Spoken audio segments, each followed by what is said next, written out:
Tentara Belanda atau yang sering disebut dengan komunis, pada waktu itu rakyat Indonesia tidak bisa pergi ke sekolah. Mereka dipaksa bekerja dan pendapatan mereka diambil. Rakyat jelata yang menentang aturan komunis akan disiksa, dibunuh, bahkan dibakar rumahnya. Penderitaan masyarakat Indonesia benar-benar tragis saat itu. Para komunis terlalu kejam.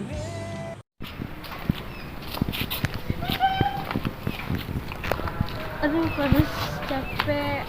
Tapi istirahat sebentar yuk, kita sudah seharian bekerja tanpa istirahat. Tapi nanti kalau kita ketahuan komunis, oh ya bisa. Mereka tiap kok, marilah. Begitu satu persatu mereka mulai kelelahan, para komunis yang mengetahui itu pun marah dan memukul mereka secara membabi buta. Komunis berlari dan menghajarnya satu persatu. Apa-apaan nih? Ayo bangun kerja, jangan pada malas. Tapi kita hanya ingin istirahat sebentar. Tidak ada malasan.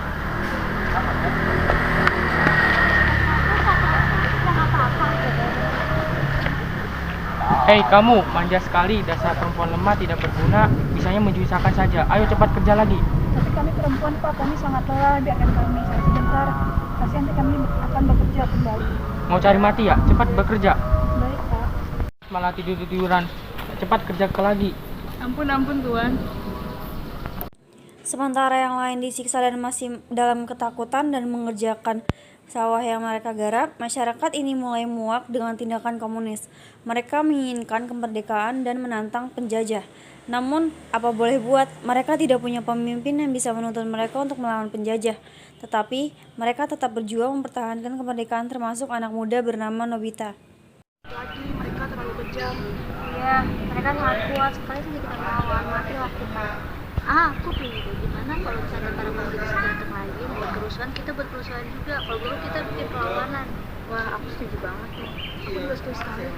Tapi siapa yang berani melawan? Kami semua takut akan tentara Belanda itu.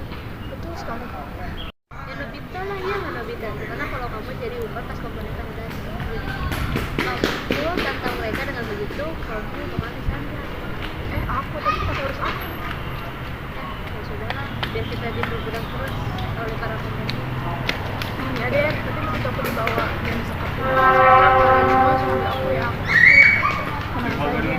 tenang saja, begitu mereka membawa markas, kita akan bawa semua masyarakat untuk merangi markasisan anti Nobita. Tapi bagaimana dengan Nobita nanti? Seandainya Nobita disiksa bahkan dibunuh. Jangan khawatirkan itu, Nobita sudah bertekad untuk melakukan ini untuk kebebasan kita semua, untuk kemerdekaan Indonesia. Ya kan Nobita? Maksa banget sih kamu, Ban. Ya sudah, gimana Nobita? Aku tidak akan memaksakan rencana ini. Kalau kamu mau ya udah, nggak apa-apa. Meskipun ini sulit, aku akan berusaha demi kemerdekaan kita. Aku percaya pada kalian dan kalian. Nobita kan mauan, ya kan Nobita? Ya udah deh, kalau kamu mau kayak gitu, tapi kamu hati-hati ya sama mereka, Nobita. Para komunis datang ke kampung dan membawa kacau seperti biasa. Mereka bermaksud mengambil semua yang mereka mau. Semua beras, tanaman, serta ternak pun mereka ambil dengan paksa. Hai orang-orang kampung, kalian datang cuma mau ngambil barang-barang yang kalian punya saja. Kami tidak akan memberikannya. Kami sudah tidak tahan dengan perilaku kejam kalian. Dasar gadis tidak tahu untung. Sudah berani kamu menang kami ya? Prajurit Amas, penjarakan dia, bunuh apabila perlu. Siap, komandan. Nobita! Lawan para tentara Belanda yang tidak berperik kemanusiaan itu. Ayo. Masyarakat berusaha untuk menyelamatkan Nobita dari sandera kompeni Belanda. Tidak sesuai dengan rencana pemirsa. Nobita disiksa. Di sana mungkin dia memang sedang sial nasibnya. Sampai pada akhirnya, rombongan masyarakat pun datang menyelamatkan Nobita. Meskipun dalam pemerakan itu mereka kalah. Dan keadaan pun kembali seperti semula. Keseharian diwarnai lagi dengan kerja paksa dan tanpa ada pemberontakan dari masyarakat. Karena dari segi persenjataan pun mereka sudah kalah. Raden Ajeng Kartini adalah seorang dari kalangan priyayi atau kelas bangsawan Jawa. Putri Raden Mas Adipati Aryo Sasroningrat, Bupati Jepara, Jawa Tengah. Beliau hanya bisa melihat penderitaan masyarakat ini setiap harinya. Hati beliau tersentuh. Kartini ingin wanita memiliki kebebasan menuntut ilmu dan belajar. Kartini dilarang ayahnya untuk sekolah, sebagaimana ada Jawa pada waktu itu yang masih membedakan antara kaum perempuan dengan kaum lelaki. Tetapi tekad Kartini untuk memajukan orang Indonesia yang sangat kuat waktu itu. Karena tekadnya sudah bulat untuk memajukan bangsa Indonesia, Kartini pun memutuskan untuk mengajar orang-orang desa tersebut. Saya tidak suka kamu mengajari anak-anak pinggiran desa dengan ilmu yang kamu pelajari di bangku sekolah. Tapi kenapa ayah? Kenapa ayah tidak mengizinkannya? Karena dia itu kalangan bawah dan saya tidak suka kamu berbagi ilmu itu. Tapi mereka perempuan, tidak harus di rumah mengerjakan pekerjaan rumah. Mereka harus juga mendapat pendidikan yang layak. Tidak ada alasan lagi. Pokoknya jangan. Ya, makasih ayah. Usia 12 tahun, Kartini diperbolehkan bersekolah di ILS, Europees Leer School.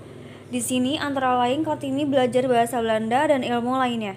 Kartini memanfaatkan ilmunya untuk mengajar anak-anak desa. Tanpa Kartini ketahui, pesuruh ayahnya memperhatikan apa yang dilakukan Kartini selama ini untuk mengajar masyarakat desa.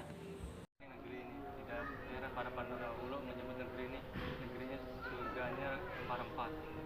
Tapi sayang orang-orang di sini pada bodoh dan katro semua. Oh, komandan. Ini ada surat dari Raden Raja Kartini. Dari siapa nih? Oh, dari Putri Jepara yang cantik itu. Iya. Tidak pergi sana. Siap, komandan.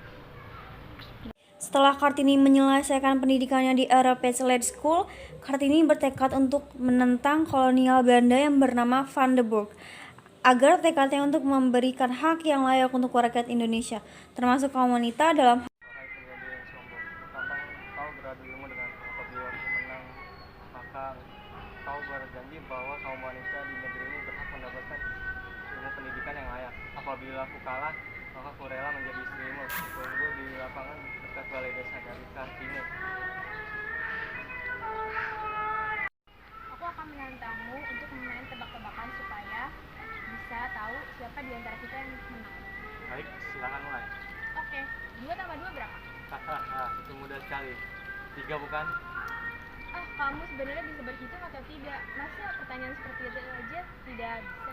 Tentu saja, aku kan juara lomba nasional di negaraku dan aku juga merupakan jenderal di company ini. Ah, masa? Jawab itu saja tidak bisa. Memang berapa? 2 tambah 2 ya 4 lah.